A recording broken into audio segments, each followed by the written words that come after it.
All right, this is video number 2. Let's see if I can even remember where the fuck I was. Um, Basically, the Mandela effect might actually be a thing that we, as the human race, caused, um, and it kind of gives leeway to my perspective on things, which I don't talk about very often. Um, Basically, how do you perceive anything? It, when you ask that question, the only thing you can really say, honestly, is through your senses, your sense of smell, your sense of touch, vision, hearing, all that fun stuff. Um, when you look at a wall, what do you see? Ultimately, what you see is how your mind interprets that wall.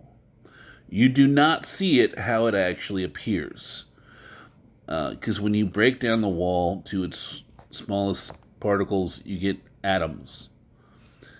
Atoms are little bits of. I'm butchering this. I'm not an astrophysicist, but essentially they're little bits of matter, charged electric matter, that protons and neutrons that circle each other.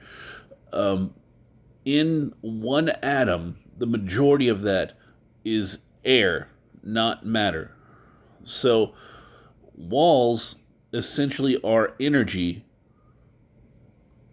reduced to a vibration so that they are tangible, or at least sensible for us. We can sense them. Um, but the point is, you're not perceiving them how they are. I would imagine if you were perceiving them how they actually are, you'd probably see like a haze where the wall is, and then you'd see the outside where you'd see a haze where a tree is, or a haze where the road is, and you'd be able to see through all of that. Or at least in my mind, that makes sense. Um, and while we're on the topic of vision, all the other senses pretty much fall in line with this. By the way, it's all the same thing. So while I'm only attacking one sense, they all essentially fall into the same category. Um, so when you just have your vision, you just look outside. You can only see so far. Um, there are things that are so small you can't perceive them. I can't see shit unless I put my contacts in. Um, and like as I grow older, my arms are getting. It's going to get to the point where my arms aren't going to be long enough to read things anymore.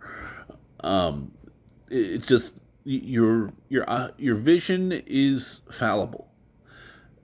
It's inaccurate and it's limited,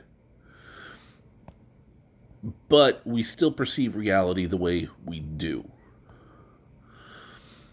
So, since you can essentially chalk up all your senses of being wrong, and they are, um, what about other things? One of the things that I thought of a lot was our perception of time. Time seems very linear to us. There's a beginning, there's an end, there's a middle. We're somewhere in the middle. Um, and if we perceive everything else wrong, what makes us think that we're perceiving time the proper way? How do we know that we're not living life backwards? I think Carlin said that life was wrong. We should live life backwards.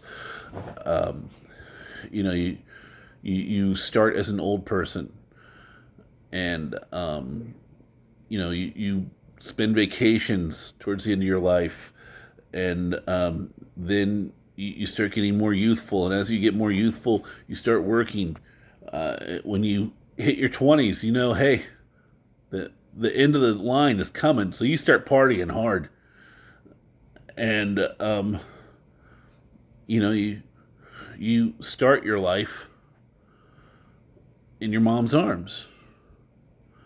And I believe he said you end it all with an orgasm. What better way to experience life? Honestly, yeah, that sounds good. But um, I was always under the impression that we exist simultaneously in the past, the future, and the present. It's just our mind can't process it, so it processes it in this linear fashion that we all experience. So, in you, in this moment right now, there's an aspect of me that's uh, experiencing my death. There's an aspect of me that's experiencing my first step. There's an aspect of me experiencing the first girlfriend I ever had. There's an aspect of me uh, going through a train wreck of a relationship. There's an aspect of me um, being right now in the present, explaining shit that people are probably going to laugh at me for. But it's all parallel and existing at the same time. And that really made sense to me. Um, Now, the another thing I had thought is because in my life I've done some stupid fucking shit, like shit I shouldn't have walked away from, and I walked away without a scratch. Um, and, um, oh man, like really stupid shit. Especially when I had like my off-road truck and whatnot. Like, it just like sure, let's try it. I don't know if I can jump this truck or not. Let's see, because I got people to pull me out. I'll be fine. You know, whatever. What could possibly go wrong? And during these moments, there will be times where I pulled stuff off. I looked back at that and I was like, I'm lucky to be alive right now. Well, how did I do that? I didn't even know I could do that. And I had a theory that we don't really die. Aspects of us die, but essentially, the moments when we do die, or the moments leading up to our death, we just move on to a different scenario. And I think that these different scenarios are different dimensions. So I think I've died all sorts of times doing stupid shit, doing practical shit. Like I've had trailers almost hit me. I've had all sorts of dumb things happen where I could have died. I was in a motorcycle accident not too long ago, 4 or 5 years ago. I could have died. I think I just slid into a different parallel universe where the only thing that happens is I got some road rash and a headache.